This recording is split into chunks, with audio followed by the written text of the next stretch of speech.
Oi altza, nola intzen eta nolago.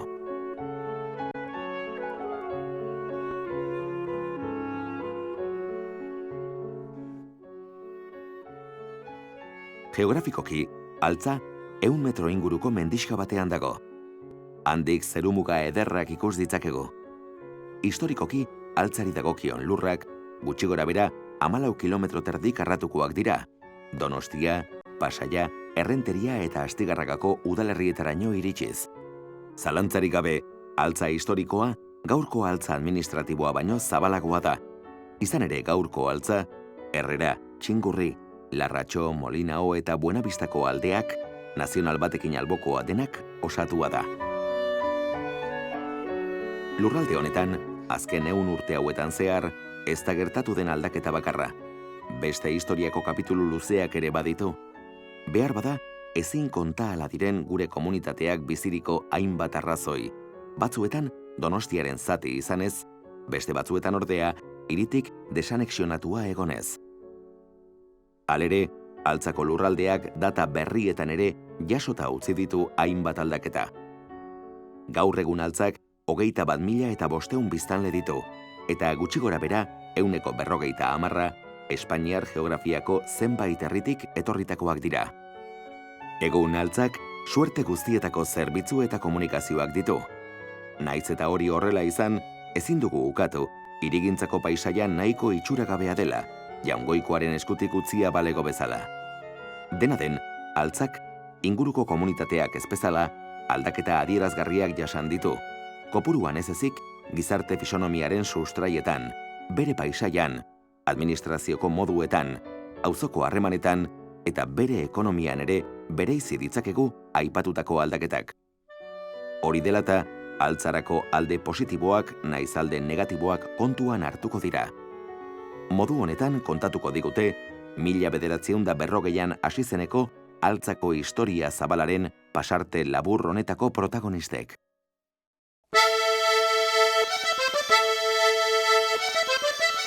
1940an, frankismoak gerra irabazi duen urtean, altzak Donostiarekin azken anexioa sortuko du. Guztia, Imanol Irigoyen, altza hiribildukoa edo altza herrikoa kokatzen den leku berean gertatuko da. Pues estamos aquí en el caserío Martillun, que siempre lo hemos conocido como restaurante, taberna, merendero, y era un lugar donde nosotros, que vivíamos muy próximamente, a aproximadamente 100 metros de Martillun, pues veníamos todos los chavales, los pocos chavales que en aquel entonces éramos, veníamos por esta zona y jugueteábamos y corríamos y andábamos por aquí. Es un caserío, un restaurante de mucho prestigio en aquella época y que tiene además la singularidad de haber sido el lugar donde se celebraron los actos, digamos, conmemorativos o los actos de celebración de la fusión de Alza, de la villa de Alza, con la ciudad de San Sebastián. Se habla de fusión, yo siempre he leído la palabra fusión, aunque entiendo que más que fusión esto es una absorción o una fagocitación, digamos, de la ciudad de San Sebastián, del pez gordo que se come al pez chico, que es la villa de Alza. Imanol Irigoyen Aranberri, altzan jaio zen 1940an, Martillun baserritik urrun ez dagoen etxe batean hain zuzen ere, eta han bizi zituen bere lehenengo 26 urteak. Etxea, sindikatu etxea izenez zen guztientzat ezaguna. Irigoyen doktorearen semea zen, eta adinkideenak baino beranduago burutu zituen bere ikasketak jaio zen lekuan ikasten hasita. Nosotros, más o menos a los 5 años, empezamos aquí en las escuelas públicas nacionales, que llamábamos en aquel entonces, estudiar lo que se llaman los estudios primarios. Era, lógicamente, era la posguerra, dominaba la dictadura, el franquismo y, lógicamente, los estudios estaban también, tenían un sesgo franquista. Cantábamos el Cara al Sol y toda esta cosa, los niños no sabían lo que cantábamos, pero vamos, nos hacían cantar, etcétera, etcétera. Me viene ahora a la cabeza una pequeña anécdota, le voy a llamar la anécdota de las zoquillas. Es que estábamos nosotros lo mismo 30, 40 chavales en el frontón y en eso aparecían unos chicos mayores que venían de fuera y nos mandaban, chavales, fuera. y nos mandaban del frontón. Entonces todos nosotros ya sabíamos, a una señal íbamos todos juntos. Detrás del frontón, que había un huerto, cogíamos terrones los más grandes posibles y todos a una señal tirábamos todos a la vez. Parecía que llovía del cielo tierra, ¿no? Y entonces, claro, los pelotaris, los que nos habían cogido el frontón, todo extrañados, pues, ¿qué había pasado? Se ponían a limpiar, tardaban sus 10 minutos o 15 minutos, y cuando ya habían limpiado, nosotros de golpe, otra vez, todos a la vez, les volvíamos a echar, hasta que luego ya nos empezaban a seguir, pero claro, nosotros ya para entonces estamos por Larracho, por lo menos. Gaztelako giroaren garaia zen. Immigrazioak gaztelania hizkuntzaren erabilera indartu zuen lege agindua nagusituz. Ordea, altza hiribildu landatarra zen. Biztanleriaren ohiturak eta jatorria euskalduna izan da. Euskara zen harremanetan jartzeko modua alegia. Puede haber gente aquí que vive aquí en Altza, o que ha venido de fuera, o que incluso que han nacido más jóvenes, que pueden pensar que el idioma nativo de Altza era el castellano. Pueden pensar perfectamente, puesto que es lo que ha dominado durante tantos años, ¿no?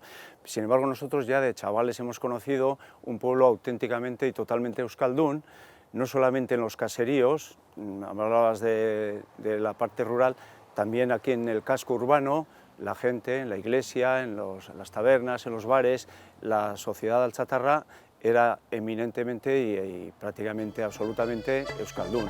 Lehenengo gerrak eta geroxeago gerra osteak ohiturak aldatuko dituzte euskaldun giroa etxe barruetara murriztuz. Yo creo que hay dos factores que intervienen claramente. Uno es la educación la recibimos totalmente en castellano, en las escuelas públicas mayormente, y por otra parte la gran emigración de gente que venían de otras zonas mucho más pobres,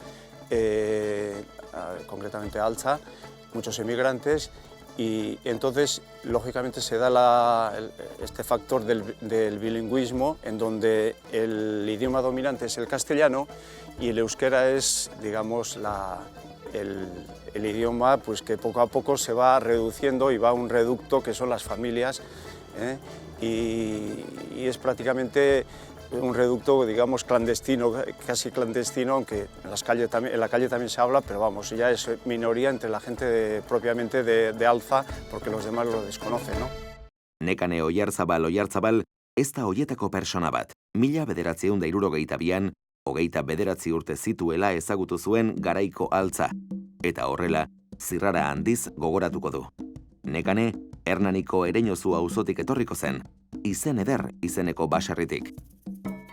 Jadanik, Ramon Fernandez Galiziarra Altzara bizitzera etorria zen, eta biak Errenteriako Zumardiko dantza ospetsuan ezagutu ondoren, Nekane Altzara etorriko da egungo senarrarekiko maitasunak bultzaturik.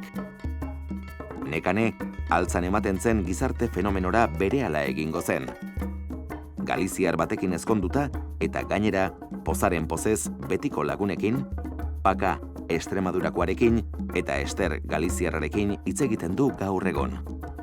Nekanek ereduzko diskriminazio eza adierazi du, gaztelaniarekiko jokaera apartekoa erakutsiz, batez ere bizimodu hobea bilatzera etortzen ziren Espainiarrekin. Benetan kasu bitxia da, behar bada, Altzara iritsi zenean gaztelaniaz nekez egiten zuen eta. Halere, ezin hobe bertakotu zen euskal nortasunaren izpirik galdu gabe. Cuando vine con 29 años, Altza era muy bonito. Era mucho verde, había caseríos salteados y muy bonito. Y no estaba mucha huerta, había mucho huertas y maizales, había ovejas, andaban, vacas en los praus y muy bien. A mí me encantó. 50ko hamarkadaren bukaeran eta 60ko hamarkadan zehar zetozen Espainiar langileak ez zituen ordea paisaiak erakarri. Gerrak peninsula osoan gosea eta miseria utzi dituen arren, Gipuzkoan hainbat baldintza egoki ematen dira Donostian eta bere inguruetan, baita Altzan ere, etorkinen helburu bihurtuko dutenak. Vine de Galicia, me ha empujado venir aquí porque allí no había un porvenir. Teníamos para comer y todo trabajando en el campo, pero luego no teníamos una salida de nada. Entonces hemos emigrado y hemos venido aquí, teníamos aquí unos amigos, nos han reclamado, A mi marido le han buscado trabajo ya en Vizcaíno, ya vino como el que dice con un trabajo fijo y siempre hemos mejorado. Ester bezala, milaka persona ona etorriko da etorkizuna handiko bizimodu baten bila. Adibidez, Tere Barberoren kasua aipa dezakegu. Tere 11 urte zituela, Cáceresetik, Miajadasetik altzara etorri zen, bere guraso eta 7 anaia arrebarekin.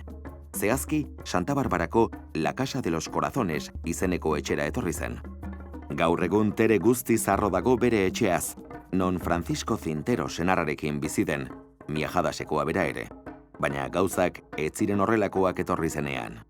Soy de Cáceres, de un pueblo de Miajadas, y la verdad que allí se estaba muy mal, porque claro, mi padre era pescador de río, mi madre vendía el pescado, y éramos 7 hermanos, todos muy pequeños, y no llegaba para comer todos. Y mi padre ya dijo, esto no puede seguir así, tenemos que emigrar a San Sebastián como toda la gente lo hace. Entonces, ¿por qué nosotros no vamos a tener la suerte esa? Y nos vinimos aquí. Entonces, cuando llegamos aquí a vivir a esta casa, que está aquí detrás de la Casa de los Corazones, en el 4º piso, en una habitación, y estuvimos por 2 años o 3 hasta que mi padre dijo que él no aguantaba esto.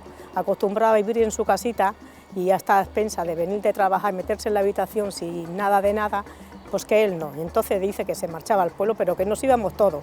Y yo le dije que no me iba, dice, tú vienes conmigo como te has venido. Digo, bueno, pues yo me marcho, pero voy a volver otra vez, y así fue. Gipuzkoa, probintzia arras industrializatua zen, eta horregatik eskulan eskariak gora egin zuen. Altzan eta bere inguruan dauden enpresek ziurtatzen dute guztia. Esate baterako, honako enpresak aurki ditzakegu.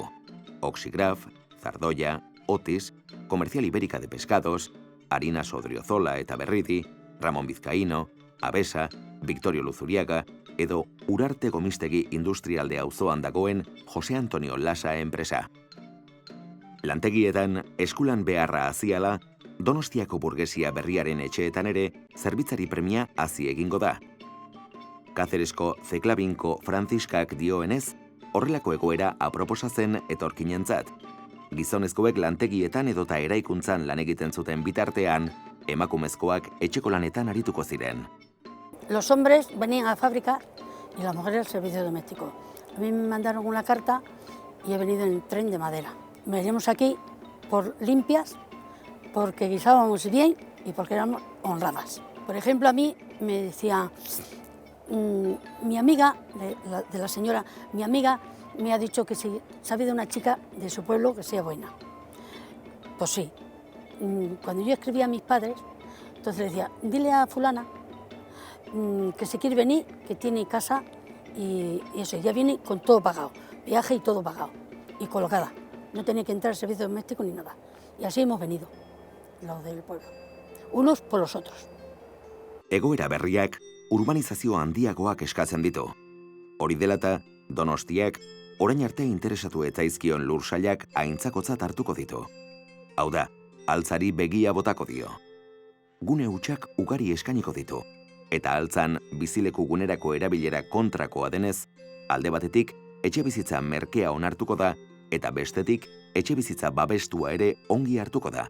Momentuko erregimen politikoaren ikuspuntu sozialarekin bat datorrenez. Honetaz gain, eskulana fabriketan bertan edukitzea ere interesatuko zaio. Lurra biziki hartzeak udal ordenantzak alde batera utziko ditu, eta 50 urtetik aurrera hiriko hazkundea nabarmena izango da.